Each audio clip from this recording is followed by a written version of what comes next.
Consegues descobrir a melhor forma de jogar esta posição do lado das brancas? O Carlsen opta por um plano completamente genial, muito prático e que resulta. A primeira coisa que nós temos de ver é o que é que se passa aqui. Aqui as pretas têm um peão passado apoiado, ou seja, temos de ter muita atenção à coluna D. E, por outro lado, parece que as torres estão, de certo modo, passivas. Portanto, eu, jogador das brancas, eu gostaria de atacar os peões da base, que são o peão de B7, E6 e G6. O peão de E6 muito dificilmente vamos conseguir atacar, porque está completamente tapado. Por outro lado, o peão de G6 é possível, mas temos de ter atenção que esse avanço não existe, porque peão toma e torre toma. Por outro lado, nós temos o peão de B7, que não é fácil de defender, porque nós temos um peão em A5 que está a conquistar algum espaço, à semelhança do peão de E5.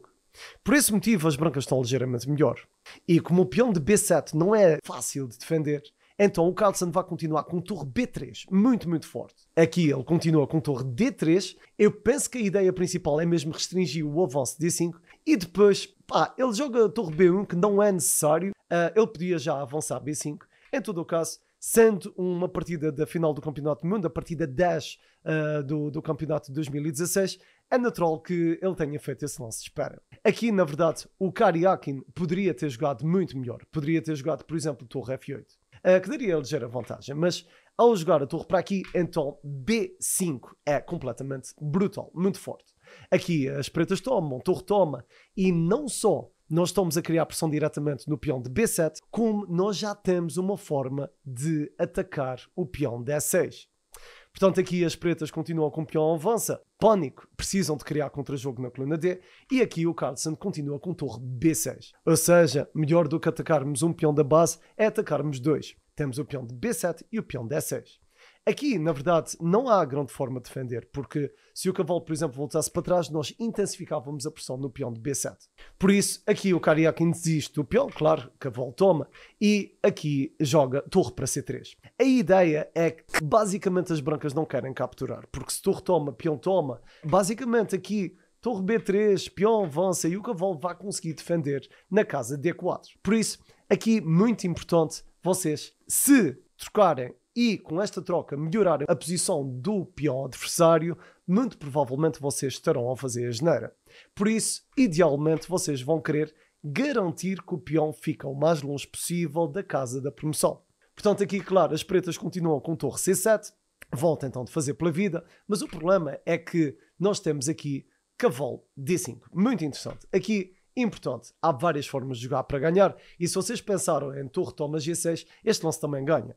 Mas a questão é a atividade das peças. Lá está, muito importante. Eu não só consegui, com algum sucesso, garantir que o peão de D4 não era um peão problemático, como, em troca, estou a ganhar por um ponto e tenho potencial na coluna E. Imagina, hipoteticamente, se a torre capturasse F3, aqui, na verdade, cavalo B5 seria incrivelmente forte, porque rei A8, e nós poderíamos continuar com torre F6 com um mate imparável. Muito bom. Portanto, isto aqui continua com rei para B8 e depois de cavalo B5, lá está, as ideias estão todas lá. Aqui as pretas são obrigadas a jogar rei C8. Claro, o Carlsen captura o peão, não tem ameaça de mate, mas a posição está completamente ganha. Isto porque se torre toma, que foi exatamente o que aconteceu, então nós jogamos rei G2. Não se esqueçam que a torre, ao capturar o peão, está a defender o peão de G3 e por isso esta posição está completamente ganha. Aqui o Carlsen continua a melhorar a posição das suas peças. Toma, claro, toma com a torre. Aqui não interessa tomar com o peão, porque a gente já não tem um acesso fácil ao peão passado do nosso adversário. Por isso, ao capturar com a torre, ele está a criar pressão. E agora vocês, isto aqui é um final mesmo muito simples para um jogador do calibre do Carlsen. Portanto, vamos ver o que é que aconteceu. Isto continua assim. E depois de rei, basicamente as pretas desistiram aqui nesta posição. Isto porquê? Porque existe rei F6 com torre G5, terminando com o sofrimento das pretas. Jogo muito forte do Magnus Carlsen. Se gostaste deste vídeo, faz um like, ativa as notificações, segue o canal e fica por cá, porque amanhã vai sair mais um. Tchau.